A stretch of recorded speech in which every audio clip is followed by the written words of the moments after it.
Hey, one more interesting conversation. Just imagine this, if you're a big company and you have a mobile app and you want to do something with it and you want to get a bunch of people to come in there, acquire audiences and that kind of stuff. What would you do? Who would you approach? Well, you would actually approach Rico here, right? Rico is with a company called Fiksu. He's based out of Singapore, but he's originally from Zurich, right, Rico? Correct, yeah. Talk a little bit more about Fiksu. What is the business about?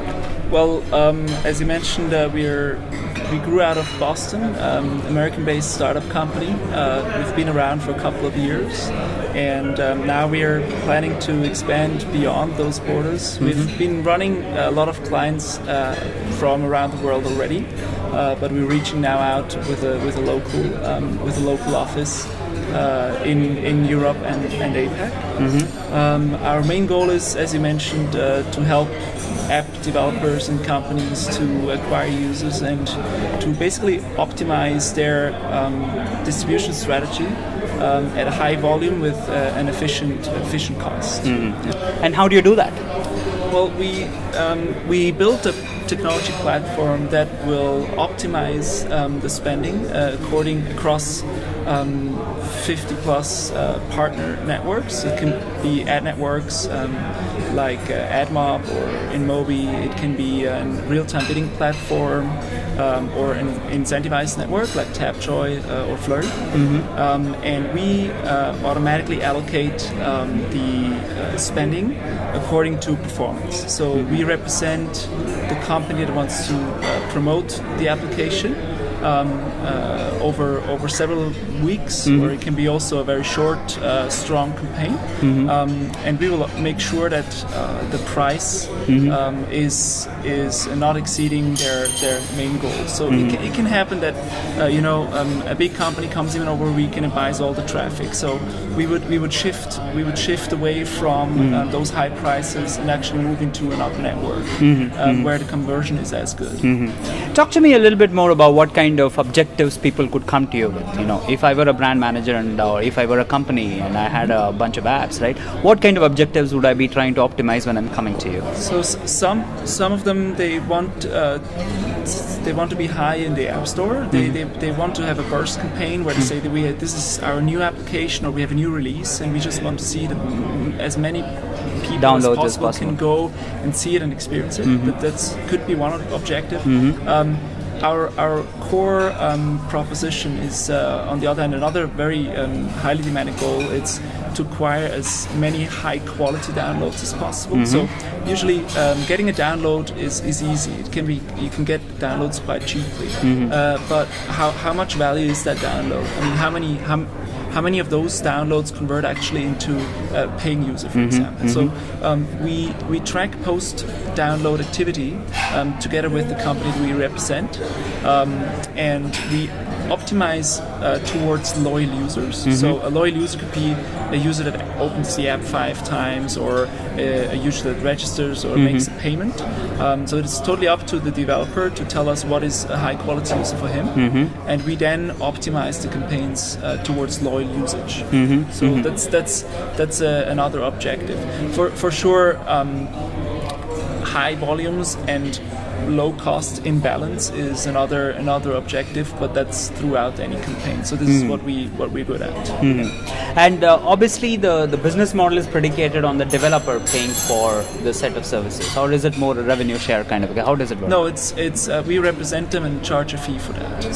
So we drive for them the campaigns, and for that we will take a share. But as a representative of their interests, we wouldn't monetize it in any other way.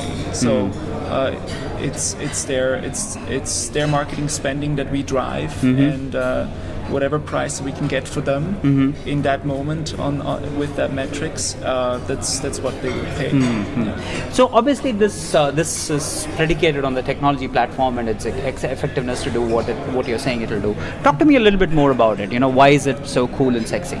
Well, it's a very fragmented space right now, the mobile market, and it's very hard for one company or a team to know where to go to get actually the best users for them.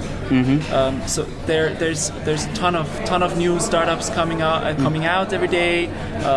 Some doing better, some doing arbitrage, so you don't know which traffic you're actually buying.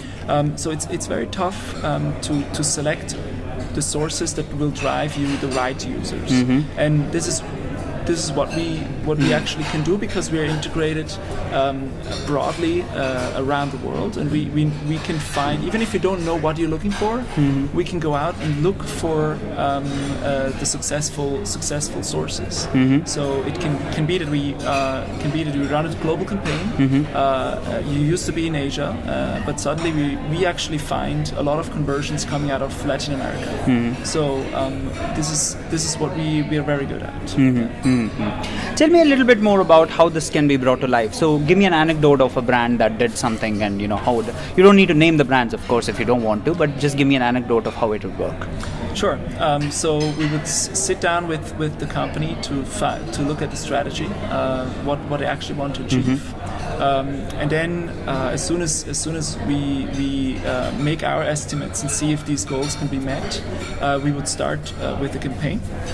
We would usually spread it across a couple of partners, like a big fish net in a sea.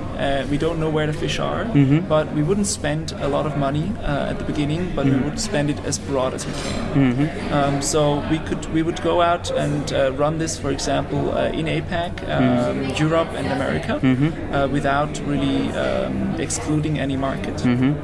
And after that, our platform will start to collect data and automatically allocate start to budgets prioritize. Prioritize. Okay, so it's almost like a learning platform in that sense, isn't it? So Correct. it will learn from the first set of indices that it threw out, and that Could be. That's quite cool.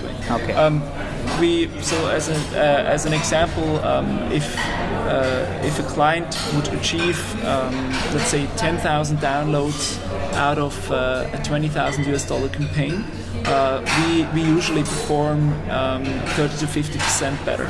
So we would actually get them 13 to 15,000 downloads. So this can make really the difference for a developer, because it's their marketing budget and they want to spend it as absolutely. And you got 200 clients already. That's what you were saying. Yeah, thereabout. Yeah. Okay. Exactly. And what kind of profile of clients are these? Are these typically large companies? We have the whole range. The names that we share are actually the big companies like EA, MTV, Groupon, Guild. So cool brands, eh? Except Groupon, maybe, but even they are cool in a different way. Well, they're successful, and with their mobile strategy, I think this is where we can help. Fantastic. Fantastic. But again, it can be also a small game company out of say China, who wants to advertise in the US and wants to get users in the US. So we have the whole range. Fantastic. Last question, really. You're in India, so what brings you here? What do you see as an opportunity for you? What do you see as an opportunity for India itself? Some thoughts about India? Definitely. I'm here for the. Hey, he can actually speak Hindi, by the way. No. Go on. I wish. So I'm here at the Mobile Application Conference. That's why I came. But at the same time, I think India is a very important market that we've been watching for a long time.